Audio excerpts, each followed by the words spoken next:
They say love is the highest form of human connection, but what if it's also the most dangerous? Since birth, we've been fed the same myth, that love is salvation, that to be loved is to be seen, protected, understood. The fairy tales, the movies, the advertisements, all whisper the same spell. Find love and you'll be whole. But what if that promise is a lie? What if love, as we've been sold, isn't a safe haven, but a carefully masked battlefield? A psychological arena where power, control, insecurity, and strategy dance in disguise. This is not a love story. This is an autopsy, a dissection of the one illusion we protect most. The idea that love is pure. Machiavelli, the political theorist, accused of being too cold, too cunning, too calculating, never wrote about romance, but his brutal understanding of human nature, of manipulation, and of power gives us a lens more honest than any poem ever could. He would not whisper sweet nothings. He would ask, what does this person want from you? What leverage are you giving away? What cost are you not seeing? Because if love is a game, most people never learn the rules, and those who do, they rarely play fair. So take a deep breath, let go of what you think love is, and step with us into the cold clarity of truth, because this story doesn't end with happily ever after. It begins with, what have you been sacrificing in the name of love? He's remembered as a villain, a symbol of deceit, of manipulation, of power without conscience. But that version of Niccolò Machiavelli, the mustached-whirling schemer, is itself a myth, just like love born in 15th century Florence. Machiavelli lived in an era of cutthroat politics, betrayal, and collapsing empires. Princes were poisoned, alliances changed with the wind, mercy was weakness, love was leverage, and so he wrote not for dreamers, but for survivors. In his most infamous work, The Prince, Machiavelli offers cold-blooded advice to rulers. It is better to be feared than loved, if you cannot be both. But this wasn't sadism, it was strategy. Because he knew the truth. People are loyal only as long as it benefits them, and when their interest shifts, so does their devotion. He didn't advocate cruelty, he advocated clarity. Machiavelli's brilliance wasn't in his cynicism, it was in his refusal to lie to himself about human nature. Where poets wrote about eternal affection, he wrote about advantage. Where philosophers praised virtue, he exposed motives. He didn't paint humanity in black and white, he studied it in gray. Now ask yourself, what happens when you take that same Machiavellian lens and turn it not toward kingdoms, but toward relationships? Because while Machiavelli never directly wrote about love, his philosophy of power, fear, self-interest, and control applies chillingly well to the bonds we call romantic in a Machiavellian view. Love is not sacred, it's strategic. It's not a feeling, it's a lever. And if you're not aware of who's holding that lever, it's probably not you. This isn't to say love is fake, it's to say love, like politics, lives inside human psychology, and psychology at its core is driven by survival, not poetry. So if you want to understand the danger of love, you must first understand how much of it is rooted in power and how little of it is truly selfless. Machiavelli knew to love blindly is to walk willingly into the lion's den, without knowing whether you're the guest or the meal. And when we return, we'll examine the illusion most people spend their lives defending, the belief that love is mutual.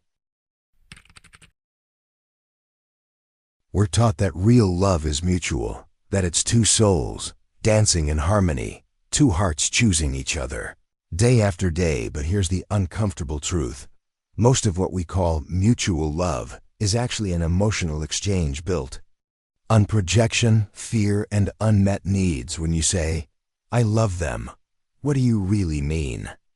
Often, what we love is not the person in front of us, but how they make us feel, or more precisely, how they momentarily silence the noise inside our own minds, the fear, the loneliness, the feeling of not being enough, and they're doing the same thing. This is not connection, it's mutual utility.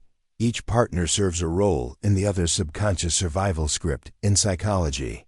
This is called attachment projection. You aren't falling for them, you're falling into them, into a familiar pattern from childhood, a dynamic that feels like home.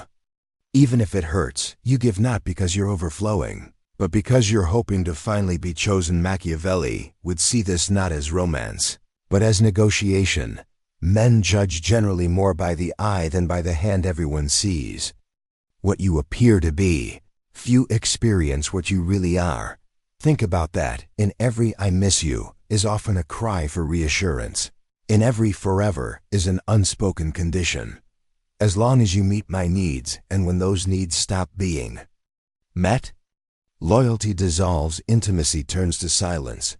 The person who once said they'd never leave now scrolls past your name like a stranger, because people aren't in love with you. They're in love with the version of themselves they get to be when they're with you. So what happens when that version no longer feels good? They don't fight harder. They disconnect. They don't break up with you directly. They change their tone, delay their replies, pull away while pretending they're just busy. This is not cruelty. This is human nature playing out. Exactly as Machiavelli predicted. To believe that love is always mutual is to ignore the silent balance sheet that governs most relationships, where affection is traded like currency and attention is withdrawn like a punishment. So before you tell yourself "they loved me," ask a deeper question. What part of them did I soothe? What role did I play in their internal war? Because when you see love clearly, you stop trying to win someone's heart and start asking yourself, what did I sacrifice for the illusion that we were ever on equal ground? Love is rarely a level playing field. The moment one person fears loss more than the other, the balance tips, and what was once mutual affection becomes a strategic negotiation, not with words, but with silence, not with arguments, but with attention, or the lack of it. In Machiavellian terms, love becomes another battlefield, not of swords, but of subtleties. The person who seems more emotionally detached gains the upper hand. Their unpredictability becomes a source of power, their silence a message louder than any confession. Consider royal alliances in history. Marriages weren't based on romance. They were strategic, transactional, political. A king didn't wed a queen out of longing. He did it to secure land, power, allegiance. Love was not the goal. It was the disguise in modern relationships. Not much has changed. We don't marry kingdoms anymore. But we do marry ideas. Ideas of status, security, aesthetic compatibility. Social media has made this game even more deceptive. One well-timed story post, one mysterious caption, one delayed reply. These are the weapons of a new romantic war, where attention is currency. And the one who controls perception controls the connection. Enter ghosting. Breadcrumbing and strategic silence. Ghosting isn't cowardice, it's power. It says, I no longer need to explain myself to you. And breadcrumbing? It's the art of giving just enough to keep someone near, but never enough to let them feel secure. This isn't love, it's emotional economics. The currency? Certainty. The price? Your peace of mind. The Machiavellian principle is clear. Control lies not in how much you feel, but in how much you reveal. If you care deeply but act composed, you hold the advantage. If you care and show it too soon, too fully, you hand over your leverage in every emotional dynamic. Someone is leading, someone is responding. The person who waits for the text, who replays conversations, who notices every shift in tone. They're not weak, they're invested. But investment, when unbalanced, turns into vulnerability, and vulnerability, in the wrong hands, is exploited. Modern dating apps have only intensified this asymmetry. You're not connecting, you're competing. Competing for validation, for attention, for temporary emotional wins. But what if the game is rigged? Because here's the brutal truth. Many people don't date to connect. They date to feel powerful, to feel wanted, to control who chases, who breaks, who begs. It's not about love, it's about winning. Machiavelli might say, better to appear indifferent and be pursued, than to be open and risk rejection. This creates a loop. The more you give, the more you lose, the more you hold back. The more you gain, it's psychological warfare, and the battlefield is emotional imbalance. Makes it more dangerous is how invisible it is. No one says, "I'm using you for attention." They just withhold, delay, distract, confuse, and in that confusion, you bend, you lower your standards, you accept less, you convince yourself that breadcrumbs are better than nothing. But Machiavelli would tell you, every time you settle for less, you reinforce their power. Strategic lovers don't over-explain, they don't overshare. They let the other person work for clarity, because the one who demands less gets more. This isn't romance. It's control through emotional minimalism. Look at history. Again, Queen Elizabeth I never married. Why? Because her availability was her most powerful weapon. Every kingdom wanted her hand. She used their desire to negotiate alliances, manage wars, and maintain her autonomy. Love was not her surrender, it was her leverage. Today, people replicate this unconsciously. They stay just out of reach, just mysterious enough, just warm enough to stay desired, but never predictable enough to be fully known. Unpredictability creates obsession. Certainty breeds comfort, but also boredom. So ask yourself, are you being loved? Or are you being managed? Are you sharing your soul? Or performing for validation? Because in this new world of love as power, sincerity is a risk, and vulnerability, once romanticized, is now weaponized. Machiavelli might not have written about dating apps or text messages, but he would have understood them perfectly. Control the narrative. Be unpredictable. Keep them guessing, because in love, as in politics, the one who appears most indifferent often controls the outcome, and that is the cold, strategic truth. Love is often seen as a universal language, but what if it's not? What if men and women are not just playing different roles in the same story, but operating in entirely different systems of strategy, each designed not for love, but for power, protection, and psychological survival?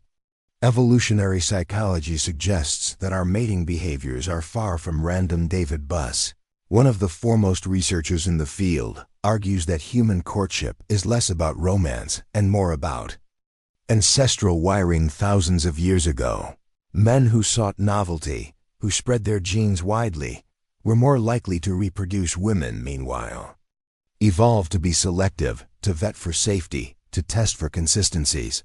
Or while a man may chase to conquer, a woman tests to confirm. Even today, those echoes remain. Men are often drawn to the thrill of pursuit, to the feeling of being desired, to the adrenaline of attraction.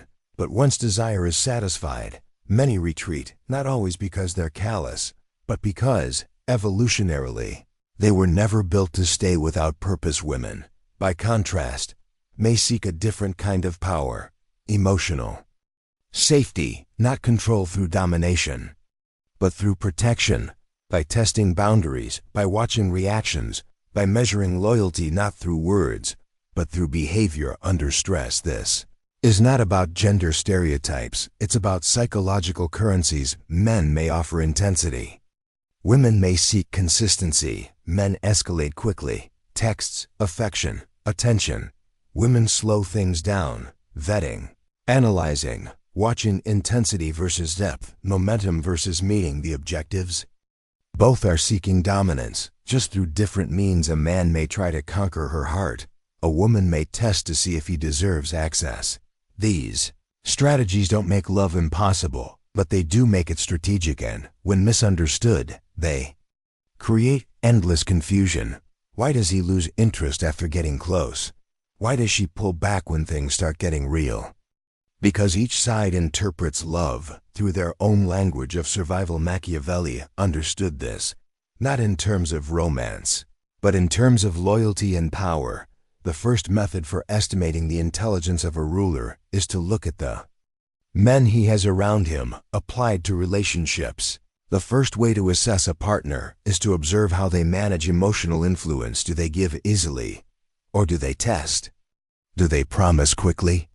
Or remain silent long enough to observe your reaction? A man may say, "I love you," as a weapon to secure closeness quickly.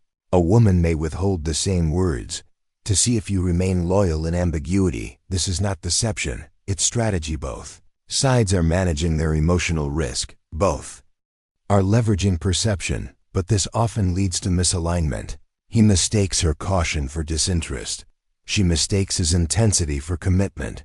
And so the cycle continues, each side playing out ancient roles, unaware they're part of a larger, invisible choreography. Social media has only deepened the divide. Men are rewarded for display, for attention-seeking. Women are punished for overexposure, yet simultaneously expected to be alluring. So women learn to test indirectly, through subtle distance, through delayed replies, through silence that speaks louder than engagement. And men? They often mistake resistance for rejection and push harder, or they retreat entirely, feeling humiliated by her unavailability. But the game isn't personal. It's tactical. A woman's ambiguity is a test. Will you lose composure? Will you show desperation? A man's sudden withdrawal is a measure. Will she chase? Will she validate my value? Both are seeking to measure the other's dependency, because dependency is the ultimate liability. So, what looks like flirtation is sometimes a power play. What looks like coldness is a strategy of self-protection. And the battlefield? Your emotions, every compliment, every pause, every text, every delay, every absence, every inconsistency. All of it is a message, a probe, a test of your footing. Who controls the tempo? Who defines the terms? Who folds first? This is not cynicism, it's pattern recognition. Machiavelli wouldn't condemn the players, he'd study the game. He'd see that beneath every "I miss you" is a silent ledger. Beneath every "I need space" is a recalibration of leverage, because in love, as in politics, those who survive longest are those who don't just act, they observe. The tragedy is when people play by different rules without knowing. When a man seeking closeness overwhelms a woman testing for patience. When a woman protecting herself distances too long and confirms his fear of rejection. The result? Mutual misreading, mutual retreat, and two people who may have aligned in truth become opponents in illusion. It doesn't have to be this way, but it begins with acknowledging this. Men and women may move through love differently, but they are driven by the same primal aim: to avoid pain, to avoid humiliation, to maintain control, whether through pursuit or distance, whether through affection or ambiguity. The war is not between genders. The war is between perceived vulnerability and control. And until both sides recognize the currency the other is using, they will continue to clash, not because they don't care, but because they don't understand the terms of each other's emotional contracts. Power doesn't always shout. Sometimes it whispers. It doesn't always come in the form of commands. Sometimes it arrives wrapped in sweetness, in silence, in carefully timed absences. Machiavelli wrote of rulers who maintained control not through overt tyranny, but through manipulation of perception, keeping subjects confused, dependent, and uncertain. In modern love, the same strategies play out with terrifying precision. This is not the dramatic abuse you can see. It's the invisible kind, the kind that questions your memory, your worth, your instincts, and does so in a way so subtle you end up blaming yourself. There are three dominant tools in this psychological arsenal. Together, they form what we can call the triad of emotional control, a playbook of manipulation that reshapes your mind while convincing you that you're loved. The first, withdrawal as punishment. One moment, they're present, texting, calling, affectionate. The next, they vanish. No fight, no closure, just cold, silent absence. This isn't distance, it's punishment. The aim is to create panic, an emotional vacuum. They know their silence will echo inside your mind. You'll replay your last words, wonder what you did wrong, and in that desperation, You'll chase, you won't even be mad, just terrified. Terrified of losing them, of being abandoned, and that terror? That's the leash, because now, they don't have to earn your affection. They just have to threaten to take it away. Machiavelli knew the power of absence. It is much safer to be feared than loved. If one must choose, fear in love isn't always fear of pain. It's fear of loss, of ambiguity, of being discarded without reason. This is why withdrawal works. It makes love feel unstable, and unstable love creates addiction. You begin to chase not because of joy, but because of relief. The second tool, selective mirroring. This is when they reflect back only the parts of you that benefit them. When you do something they like, they shower you with praise. When you challenge them, ask for more, or bring up your needs, they go cold, so you adjust without realizing it. You silence parts of yourself. You mold your personality around their approval. You become a version of yourself they find convenient at first. It feels like love. They see you, they get you, but it's not you they love. It's the curated version of you that serves their comfort. Machiavelli might call this a form of governance rule, not by force, but by incentivized compliance. Show affection only when the subject obeys. Withdraw it when they rebel. The result? You stop being a partner. You become a performer, and the more you perform, the more disconnected you feel. But you can't stop, because their validation is the only thing keeping the illusion alive. Third tactic is the most corrosive, the guilt loop.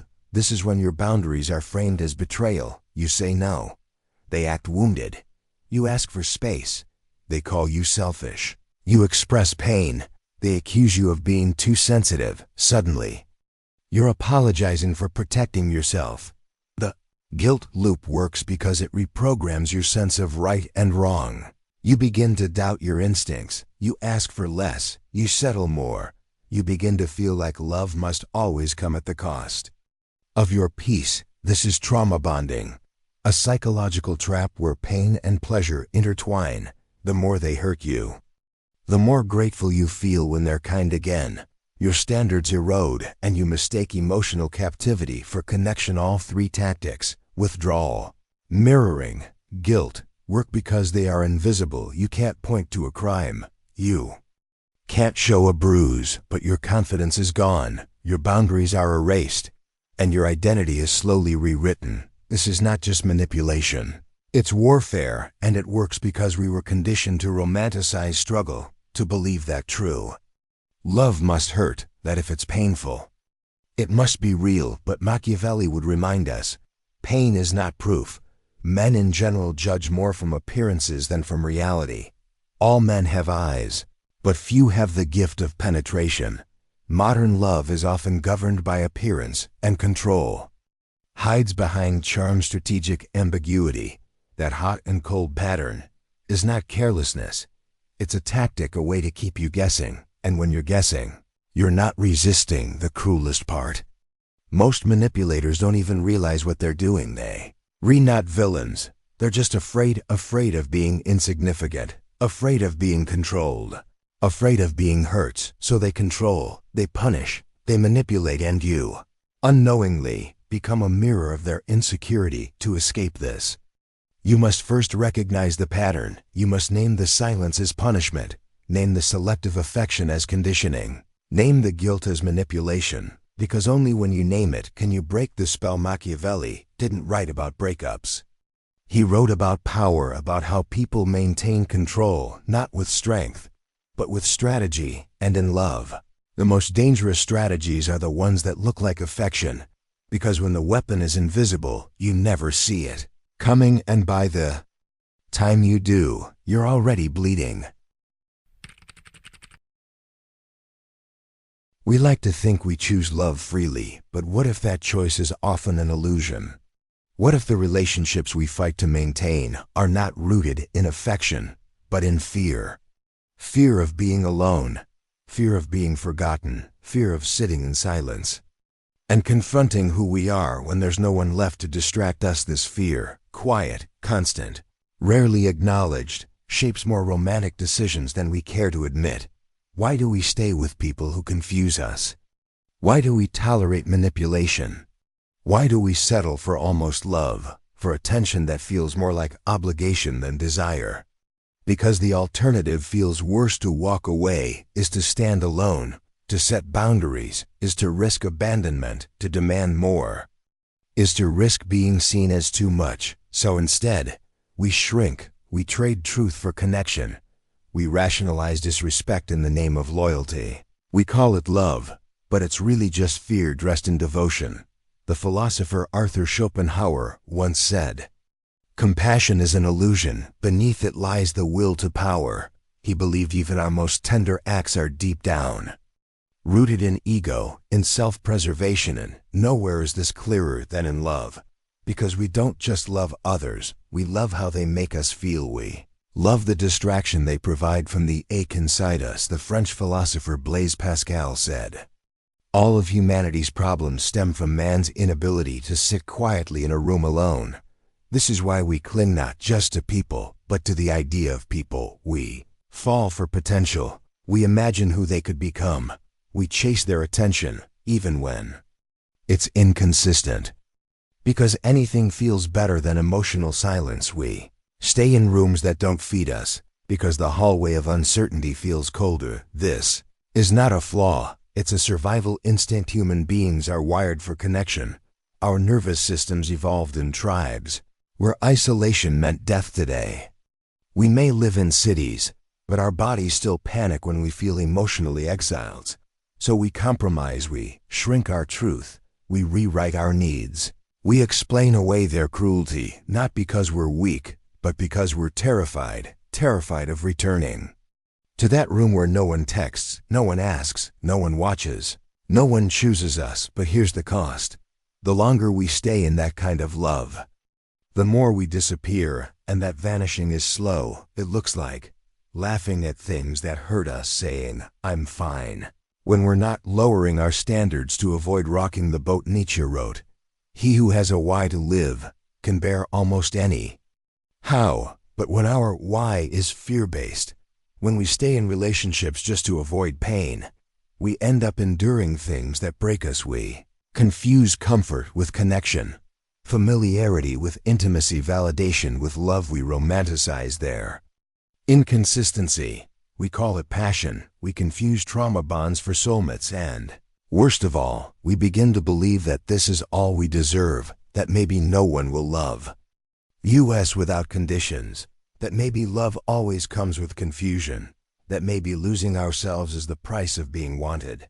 But Machiavelli, though often cold in his realism, would warn us, never place your power in another's hands, because once you do, they don't even have to control you. They just have to know you won't leave. That knowledge is power, and power, unbalanced, always distorts love. So why do we settle?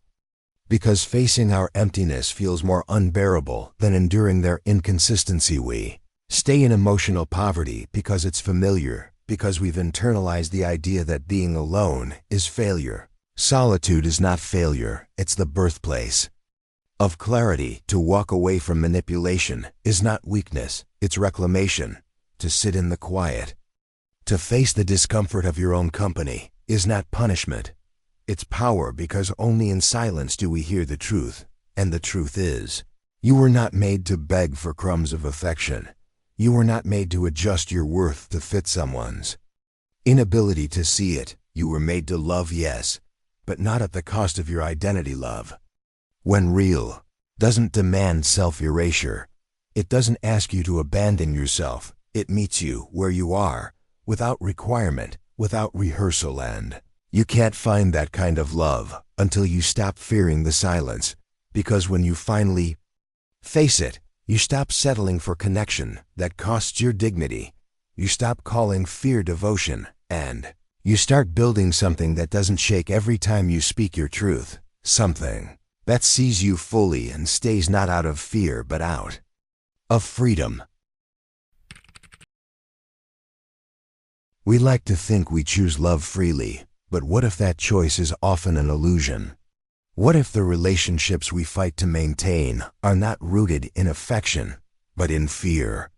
Fear of being alone, fear of being forgotten, fear of sitting in silence, and confronting who we are when there's no one left to distract us. This fear, quiet, constant, rarely acknowledged, shapes more romantic decisions than we care to admit.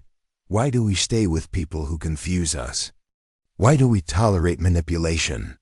Why do we settle for almost love, for attention that feels more like obligation than desire? Because the alternative feels worse. To walk away is to stand alone. To set boundaries is to risk abandonment. To demand more is to risk being seen as too much. So instead, we shrink, we trade truth for connection. We rationalize disrespect in the name of loyalty. We call it love, but it's really just fear dressed in devotion. The philosopher Arthur Schopenhauer once said, "Compassion is an illusion, beneath it lies the will to power." He believed even our most tender acts are, deep down, rooted in ego, in self-preservation, and nowhere is this clearer than in love. Because we don't just love others, we love how they make us feel. We love the distraction they provide from the ache inside us. The French philosopher Blaise Pascal said, "All of humanity's problems stem from man's inability to sit quietly in a room alone." This is why we cling not just to people, but to the idea of people. We fall for potential. We imagine who they could become. We chase their attention, even when it's inconsistent. Because anything feels better than emotional silence, we stay in rooms that don't feed us. Because the hallway of uncertainty feels colder. This is not a flaw, it's a survival instinct. Human beings are wired for connection. Our nervous systems evolved in tribes, where isolation meant death. Today, we may live in cities, but our bodies still panic when we feel emotionally exiled. So we compromise, we shrink our truth, we rewrite our needs. We explain away their cruelty, not because we're weak, but because we're terrified of returning to that room where no one texts, no one asks, no one watches, no one chooses us. But here's the cost. The longer we stay in that kind of love, the more we disappear, and that vanishing is slow. It looks like laughing at things that hurt us, saying, "I'm fine," when we're not, lowering our standards to avoid rocking the boat. Nietzsche wrote, "He who has a why to live can bear almost any how."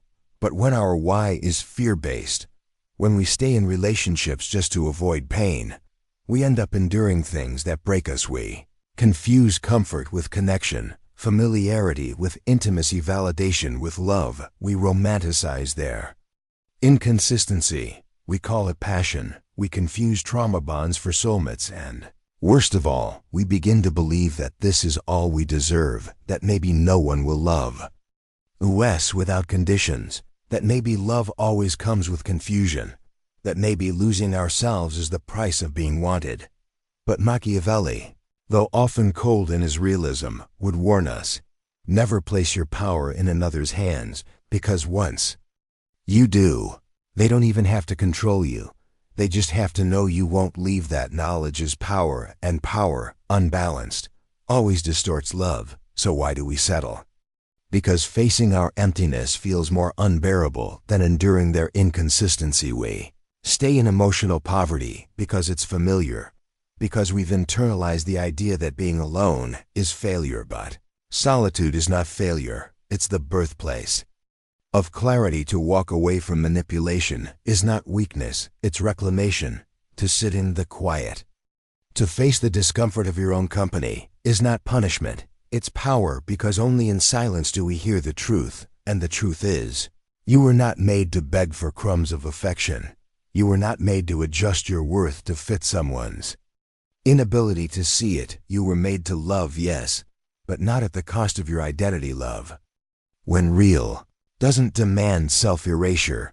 It doesn't ask you to abandon yourself. It meets you where you are, without requirement, without rehearsal. And you can't find that kind of love until you stop fearing the silence.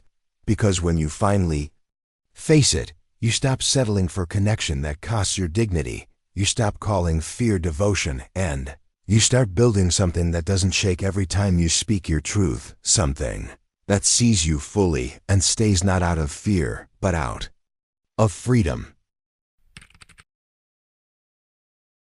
There comes a moment in every story, not when the heart breaks, but when the illusion does, when we stop calling our pain love and start calling it what it really was, a transaction, a performance, a negotiation dressed in roses and vows.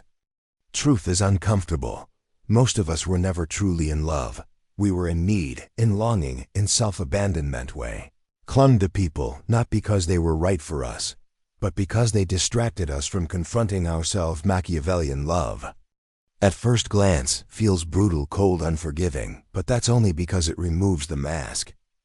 It doesn't kill love, it reveals it in its rawest, realest form, not as submission, not as sacrifice, but as a conscious, sovereign act. When you strip away the fantasy, what remains? You, your dignity, your mind, your silence, no longer begging for meaning. This is where love begins. Not the fantasy love of fairy tales, but the grounded, steel-spined kind, the kind where you can walk away and still feel whole, the kind where you don't give affection hoping to be chosen, you give from abundance, not fear, the kind where your standards are not a threat, they are a filter, where boundaries are not barriers, but doors you choose to open, only when it's safe to do so. Machiavelli didn't write about love to destroy it.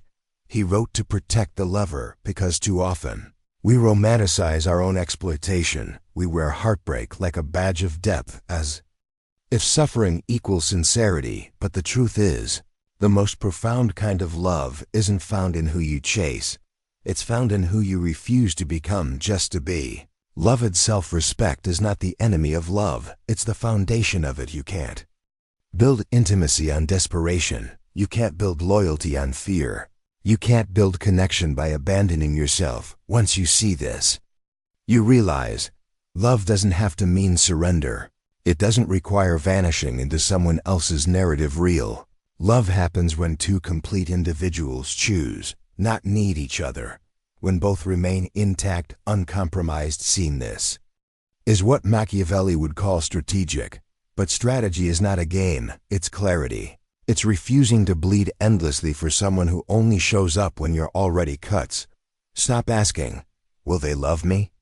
Ask instead, will I still love myself if I stay? Because you are not a placeholder, you are not an option, you are not a mirror for someone else's emptiness. You are the sovereign of your own soul, and love, if it comes, must meet you. They're not below, not above, but equal. That is the end of illusion and the beginning of real connection. Love, if you must, but love like a strategist, and never forget, the only love worth keeping is the one that lets you keep yourself. There is a moment, quiet, cold, undeniable, when you finally stop asking why they didn't stay. You stop replaying the late replies. You stop justifying the silence. You stop dressing up inconsistency as mystery, and instead, you breathe, not because the wound is gone, but because the bleeding has stopped, not because they changed, but because you did. You begin to understand something Machiavelli always knew: power, when surrendered, is rarely returned freely. It must be reclaimed with intention. You weren't born to be adored, you were born to be respected, and adoration fades, but respect remains. Love, if it's to survive, must not be worship. It must be war-tested, built with eyes open, balanced between longing and logic. It must know the difference between connection and captivity, between vulnerability and exposure, between sacrifice and self-erasure. Too many love like servants, hoping to earn their place. Too few love like rulers, with boundaries made of steel and silence that demands dignity. Modern world has made love look like hunger, thirst for attention, obsession with validation, endless scrolling, swiping, guessing, waiting. But Machiavelli wouldn't wait. He would watch, he would weigh, he would move deliberately, with calm fire behind his eyes, because love to him wasn't surrender, it was strategy. And strategy doesn't mean manipulation. It means clarity, clarity that says, I choose to love you, but I will not disappear for you. I will not trade my peace for your presence. I will not offer my loyalty to someone still deciding if I'm worth it. This is not bitterness. This is power, and in the final reckoning, The most dangerous kind of love is not the one that breaks you. It's the one that convinces you to break yourself, so don't just ask if they love you. Ask if you love yourself when you're with them. Don't just measure how often they say your name. Measure how deeply you still hear your own voice. Because the moment you need someone to give you meaning, you've already handed them the pen that writes your identity. Machiavelli once wrote, "It is better to be feared than loved." If you cannot be both, but in matters of the heart, perhaps the better translation is this: it is better to be respected than adored. If the price of adoration is your soul, so love. If you must, but love like a strategist, not with armor, but with awareness, not with control, but with clarity and above all, never again love in a way that makes you forget who you are. Let love serve you, not consume you, and from this point forward, may your silence echo louder than your need, your presence command more than your pleas, and your heart remain yours first. Always, and without apology, because you are not here to chase approval. You are here to be unshakable, and in that stillness, in that power, real love, the rare kind, just might find you. But even if it doesn't, you will have already found yourself. If you found this exploration of Stoicism inspiring, please like the video, subscribe to the channel for more philosophical insights, and share your thoughts in the comments below. Your engagement helps us continue to bring you content that enriches your life. Thank you for watching.